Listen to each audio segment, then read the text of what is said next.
Okay, so let's have a closer look at the section on the process of desalination. Well, I just need to outline the principle of the process, don't I? Uh-huh, yes. You need to explain first what desalination means. Well, I want to start by referring to a natural form of desalination. And to say that a seabird filters salt out of seawater in its throat. Okay, that's interesting. So they just spit the salt out, do they? Yes. Right, that's a good introduction. Then you can go on to describe the mechanical process. Yes, well, the first stage is the collection. It involves a large plant that collects the water. Actually, it goes through a canal, and that passes the water into the plant, which treats it, you know? Removes all the rubbish. Yes. So the treatment's the second stage. What happens next? Well, the next stage is that it goes through a lot of pipes until it reaches the point where the salt is removed. Okay, so that's the next point on your chart. Yes. I can talk about this quite a lot. The salt's separated from fresh water. Right. The water passes through a membrane. Not exactly. That's the whole thing. The seawater has to be forced, pumped, and a lot of pressure is involved. You need to make that point. Explain that the water doesn't go freely. No, because the salt is heavy. This is the really expensive part of the process. Okay. So after that, what happens? Well, there's some more treatment after the high-pressure filtering process, but eventually the system produces fresh water. Okay. It might be good to mention what's left over. Salt, and that's a really big problem. Where does it go? After the desalination process, the substance that remains, it's called brine, it's a very salty substance, and it goes back, usually into the sea. It's not good for fish, though. It damages marine life. Well, you can discuss that in the next section of your presentation. Yeah. So, anyway, a lot of the fresh water that's produced is used for human consumption. Yes, and? It's also used for irrigation, for watering farmland. Great. Well, you've mentioned some of the disadvantages there.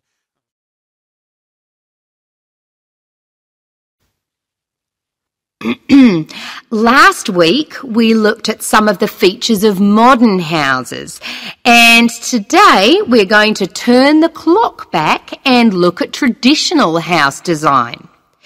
I've chosen to start with Samoa, which is part of a group of Polynesian islands in the South Pacific Sea, because the influence of culture and weather on house design is quite clear there. So let's have a look at, first of all, at the overall design of a traditional Samoan house. Now, these days, houses in Samoa have become more modern and are usually rectangular. But traditional designs were round, or sometimes they were oval in shape. Here's a picture. This traditional style is still used, often for guest houses or meeting houses, and most Samoan villages have at least one of these buildings. As you can see, there are no walls, so the air circulates freely around the house. Samoa is a place that experiences high temperatures, but the open design of the house also reflects the openness of Samoan society. If the occupants want shelter, there are several blinds made of coconut leaves that can be lowered during rainy or windy weather. Or indeed, the blinds can also be pulled down if people want some privacy. The foundations of the house, that's the part beneath the floor, are raised slightly. In the past, the height was linked to the importance of the occupants, which we'll talk about another time. However, the floor of the house was usually covered with river stones. Today we have a range of methods for balancing the temperature inside a building, but the stones on the floor of a Samoan home are ideal for cooling the building on hot days. Now, let's have a close look at the roof. This, as you can see in the picture, is dome-shaped and traditionally thatched or covered with leaves from the sugarcane. That's an established crop in Samoa. This was a job for the women, and it involved twisting the leaves and then fastening them with a thin strip of coconut leaf before fixing them to the roof in several layers. Now, the shape of the roof is important. You can see that the sides are quite steep, and that's done so that the rain falls straight to the ground without moisture going through the leaves and causing leaks or dampness inside the house. Then you'll notice how high the top of the roof is. This is a way of allowing heat to rise on sunny days and go through the thatching, thereby cooling the house. So, how does the house stay upright? Well, there are a number of evenly spaced posts inside. They encircle the interior of the building and go up to the roof and support the beams there. They're also buried, usually about 1.5 meters in the ground to keep them firm. These posts are produced using local timber from the surrounding forests. They're cut by men from the family or village, and the number varies depending on the size and importance of the house. Now, these posts were a very significant part of Samoan culture and did much more than hold up the roof. When there were meetings, people sat with their back to certain posts, depending on their status in society.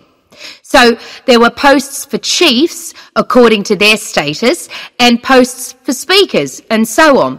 And ordinary people sat around the side on mats. The last area I want to look at today is the attachment of the beams and posts, what you call fixing the construction. Traditionally, no nails or screws were used anywhere in such a building. Instead, coconut fibres were braided into rope to fix the beams and posts together. The old people of the village usually made and plaited the rope. This was a lengthy process. An ordinary house used about 40,000 feet of this rope, and as you can see in this picture, the rope was pulled very tightly and wound round the beams and posts in a complex pattern. And in fact, the process of tying it to the beams so that it was tight and strong enough to keep them together is one of the great architectural achievements of Polynesia.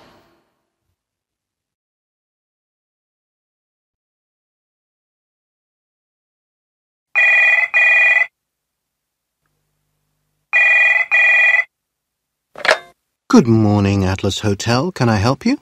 Oh, yes. A friend has told me about your hotel, and I'd like to book some rooms, please. Okay, when would you like to stay here? Well, we've booked flights on the 23rd of August. Okay, I'll just find that date. That seems to be fine. We have a few rooms available then. Oh, that's good.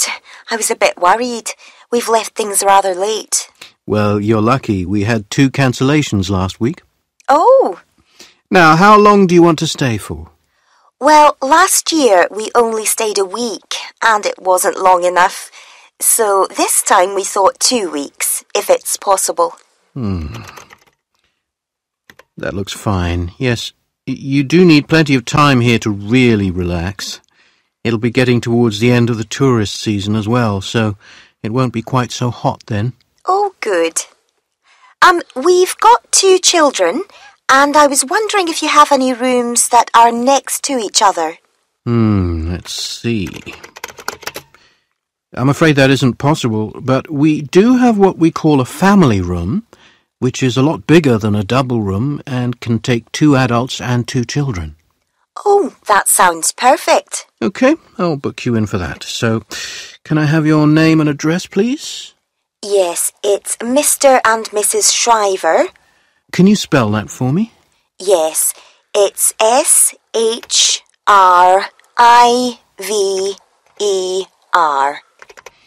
Thank you. And you said 2 children, didn't you? Yes, they're 2 boys of 10 and 12. Fine. And can I have your home address? Yes, we live at flat 29, Tower Heights. Okay. Is that England? No, it's Scotland, actually. We're from Dunbar. Ah. The postcode's EH41 2GK. Okay, great. That's a country I'd really like to visit. You'd have to bring a lot of warm clothes. I know. And can I have a contact telephone number? Sure. Our home number is 0131 9946 5723. 723. Thank you. I hope you don't mind, but we always ask our guests what the purpose of their trip is. I'm guessing yours is a holiday? Yes, we're really looking forward to it. As you've been here before, I wonder if you'd mind answering a few short questions for our tourist board? No, not at all. They collect information from tourists so that they can try to improve the tourism industry here. That's a good idea. Okay. So, what type of holiday activity do you like best? Well, I like a lot of things. I like shopping and sightseeing. But I think as a family, we all enjoy swimming the most. Okay, and do you go to the beaches to do that? Well, sometimes we do. We also like to sit around the pool at the hotel. When you go to the beaches, what do you think of them? Well, they're a bit crowded. I know. But then you expect that in the holidays. The main thing is that they're very clean. That's why we come back. I'm glad to hear that.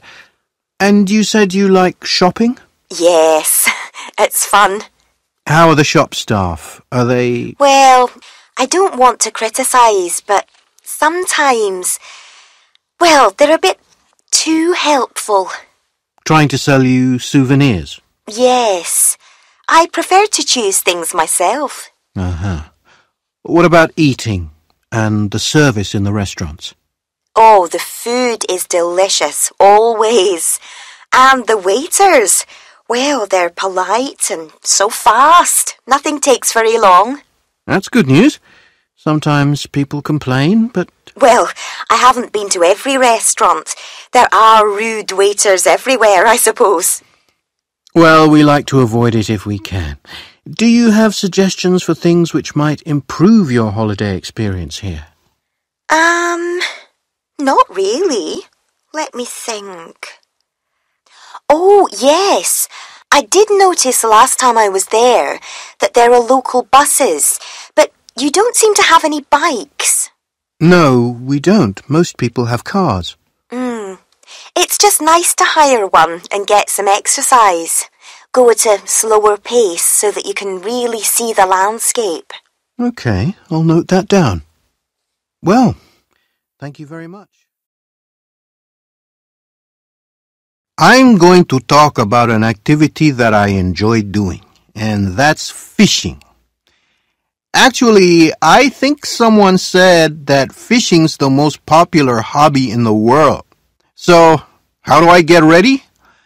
Well, if you go fishing, then first you have to get up early. Then you need to pack all your equipment, and that includes a long, thin stick. I think it's called a rod, a box or tin to put the fish in, and some the little things that you use to attract the fish. Also, you need to take some warm clothes, perhaps, and lastly, you need something to drink and maybe a sandwich because you can get hungry. There are lots of places where you can go fishing. Some people go to rivers, but I live near the beach, so I fish in a small yellow, type of boat. I wear a life jacket because I usually row the boat out to sea, about 1 kilometer, so people can't always see me. Fishing is really quite simple. You just sit and wait. I love it because it's so peaceful. It's perfect. But also it's very exciting when you catch something. I usually get these, what are they called? Long black and white fish. All in all, it's a wonderful activity. It's like a sport, but you're just competing with yourself or with the natural world.